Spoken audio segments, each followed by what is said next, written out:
Jan Suraaj party ने बिहार की वर्तमान वित्तीय स्थिति पर गंभीर चिंता व्यक्त करते हुए गुरुवार को प्रेस कॉन्फ्रेंस कर राज्य सरकार पर तीखा हमला बोला है।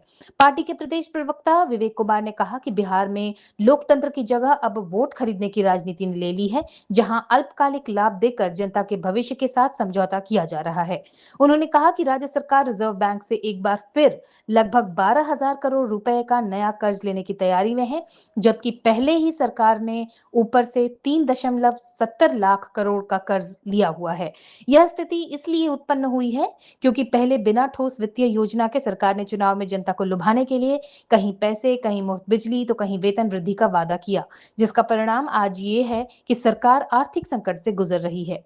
विवेक कुमार ने आगे कहा कि बिहार सरकार पर लगभग 4 लाख करोड़ का कर्ज है, जिसका 40,000 करोड़ रुपए सालाना ब्याज देना पड़ रहा है। मतलब हर दिन करीब 100 करोड़ रुपए सिर्फ कर्ज चुकाने में जल रहे हैं। वहीं फिस्कल डिफिसिट 12% के आसपास यानी सुरक्षित सीमा से बहुत ऊपर है, लेकिन सरकार के द्वारा सब ठीक बताया जा रहा है। उन्होंने कहा कि स्थिति इतनी बदहाल है कि कर्मचारियों को समय पर वेतन नहीं, बच्चों को पढ़ाई के लिए स्कीम का पैसा सरकार नहीं दे पा रही। बिहार की ऐसी बदहाली इसलिए है क्योंकि सरकार ने चुनाव जीतने के लिए जनता का वोट खरीदा और त्वरित लाभ देकर लंबे समय का भविष्य बेच दिया। वहीं पार्टी के वरिष्ठ नेता कैप्टन राजीव ने कहा कि राज्य का वित्तीय कुप्रबंधन केवल शासन का मुद्दा नहीं, बल्कि यह बिहार के असहाय, गरीब, वृद्ध और विकलांग नागरिकों के खिलाफ एक अपराध है, जो राज्य की कल्याणकारी योजनाओं पर पूरी तरह निर्भर है। ये योजनाएं पूरी तरह ठप हो गई हैं क्योंकि राज्य के पास भुगतान करने के लिए पैसे नहीं है। आकस्मिक निधि चुनाव रिश्वत के रूप में वोट खरीदने में खर्च हो गई और अब खजाना खाली है। केंद्र सहायता की प्रतीक्षा में पैसे की कमी का मतलब है सरकारी कर्मचारियों को वेतन नहीं, विकास नहीं, रोजगार सृजन नहीं, जिससे अपराध और अराजकता बढ़ रही है। मौके पर विवेक कुमार, मीडिया प्रदेश प्रभारी ओबैदुर रहमान, कैप्टन राजीव, सोनाली आनंद मौजूद रहे। मुझको जो जिस बात से सबसे ज़्यादा तकलीफ है और दुख है वो है कि इनके पास जब सफिशिएंट पैसे नहीं थे, इन लोगों ने कंटिंजेंसी फंड को भी यूज़ करके, आपको याद होगा इलेक्शन के पहले जो 10-10 हज़ार रुपये दिए, उसमें कंटिंजेंसी फंड जो होता है, जो रखा जाता है आपात के लिए, उस फंड को भी यूज़ करके 10-10 हज़ार रुपये बांटे हैं। अब ध्यान दीजिए, अब केंद्र से पैसा आने में अगर देर हो रही है तो आपके पास कम से कम वो कंटिंजेंसी फंड तो होना चाहिए था ना, जिससे कम से कम वो अब बूढ़े लोगों को जिनको पेंशन मिलता है, जो विकलांग है, जो जिनको पेंशन मिलता है, उनका पेंशन भी 3 महीने से रुका हुआ है। अब आप अंदाजा लगाइए, जिस आदमी को जो 1100 रुपया हर महीना का इंतजार करता रहता हो, 1100 रुपया कितना होता है ये सबको पता है। जो बूढ़ा आदमी, गरीब आदमी 1100 रुपये का इंतजार करता रहता है हर महीने, उसको 3 महीने से आपने वो पैसा नहीं दिया है, वो कहां से खा रहा होगा? उस साहूकार से सूद ले रहा होगा, कर्ज ले रहा होगा, और उसको आप 3 महीने में एक बार दे भी देंगे तो उसके कर्ज का तो बोझ उस पर बढ़ गया। ये अपराध है, ये बहुत बड़ा अपराध है। इसके पहले मुझको याद आता है, ये जिस तरह की कुव्यवस्था यहाँ चल रही है, मुझको याद आ रहा है कि चारवाक नाम का एक दर्शन है, चारवाक दर्शन, जो भौतिकवाद के बारे में बात करते हैं। कुछ लोग उसको नास्तिकवाद भी कहते हैं, लेकिन उसमें है कि जितने पैसे हो उड़ाओ और घी पियो, और पैसे खत्म हो जाए तो कर्ज लेके भी घी पियो। यही दर्शन उसका था। एकदम चरितार्थ होता है यहाँ पे कि पहले खूब पैसे उड़ाओ, वोट खरीदो, वोट खरीदना, पावर में आओ, घी पीने जैसा हुआ, और जब पैसे खत्म हो गए अभी और घी पीना है। महान प्रकांड विद्वान चरित्रवान जो चीफ मिनिस्टर आए, उनको भी तो घी पीना है, तो अब वो 12,000 करोड़ कर्ज लेंगे, थोड़ा सा बांटेंगे, बाकी का घी पिएंगे। ये क्या हो रहा है इस प्रदेश का, अब बताने की जरूरत नहीं है। अराजकता, ये जंगल राज, जो पहले ये लोग जंगल राज के नाम पे वोट लिए, इस प्रदेश को दूसरे तरीके से ये लोग जंगल राज की तरफ ढकेल रहे हैं।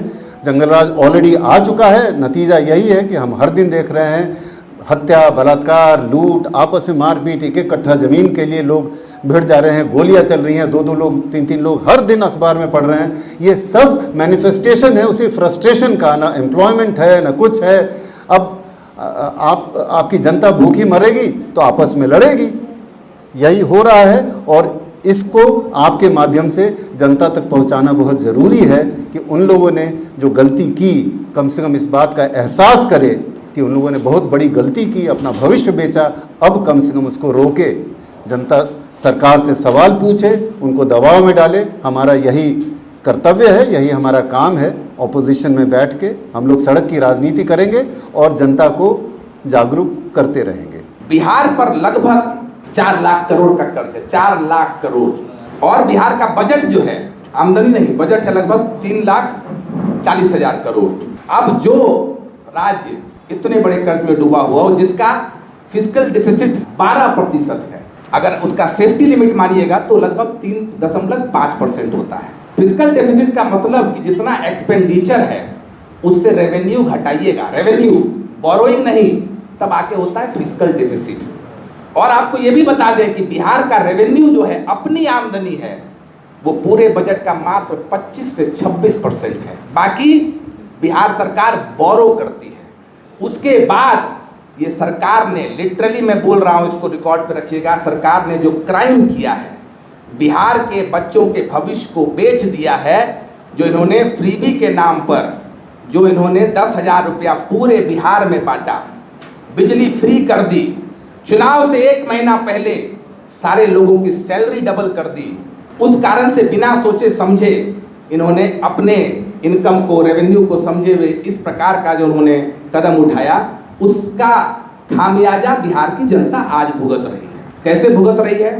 तो आज के डेट में आप यह समझिए कि 4 लाख करोड़ का जो कर्ज है, उसका सिर्फ ब्याज, जिसको देसी भाषा में कहते हैं सूद, वो है 40,000 करोड़।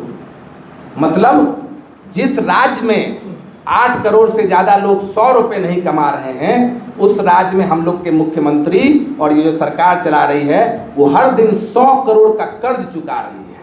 इसलिए कि चुनाव इनको जीतना था।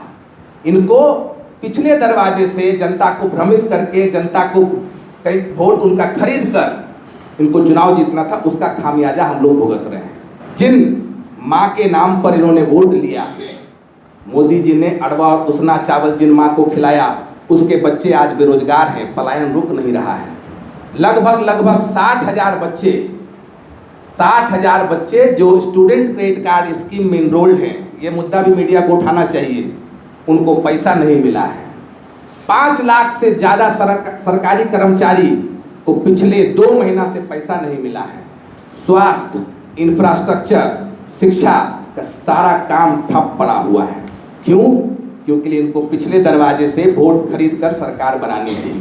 तो ये माननीय मुख्यमंत्री के लिए संदेश है कि अभी भी आपके पास समय है। अगर आपको वित्तीय योजना में दिक्कत हो रही है तो हम लोगों से बात कीजिए, हम लोग आपको मदद करेंगे। लेकिन बिहार की जनता के नाम भी एक संदेश देना चाहते हैं, जो जनसुराज और प्रशांत जी गांव-गांव जाकर कह रहे हैं। और यही बात प्रशांत जी और जनसुराज के जो प्रयास है, उसकी सबसे अलग बात है। हम कह रहे हैं कि आप जो बोइएगा वही आपको मिलेगा। अगर हम और आपने 5 रुपया में अपना वोट बेच दिया, 10,000 रुपया मिला, तो 5 रुपया वाला मुख्यमंत्री मिला है। तो 5 रुपया वाला मुख्यमंत्री से अगर आप और हम सोच रहे हैं कि शिक्षा सुधर जाएगी, यहाँ पर स्वास्थ्य की व्यवस्था सुधर जाएगी, नहीं। 5 रुपया वाला मुख्यमंत्री तो यही करेगा कि भैया भ्रष्टाचार कैसे बढ़ जाए, ताकि जो वोट खरीदा गया है वो पैसा जनता से कैसे वसूला जाए। 5 रुपया का मुख्यमंत्री से तो यही होगा कि बिहार में अपराध कैसे बढ़ जाए। तो अपराध बढ़ रहा है, अभी नालंदा में रेप हुआ है फिर से। 5 रुपया का मुख्यमंत्री तो यही करेगा कि भाई कैसे से कैसे लोगों से लूट कर बिहार का खजाना भरा जाए, ताकि नेता के बच्चों को जेड सिक्योरिटी मिल रहा है। गौर कीजिएगा, नेता के बच्चों को जेड सिक्योरिटी मिल रहा है और हमारे और आपके बच्चे जेब्रा क्रॉसिंग पर सो रहे हैं सूरत और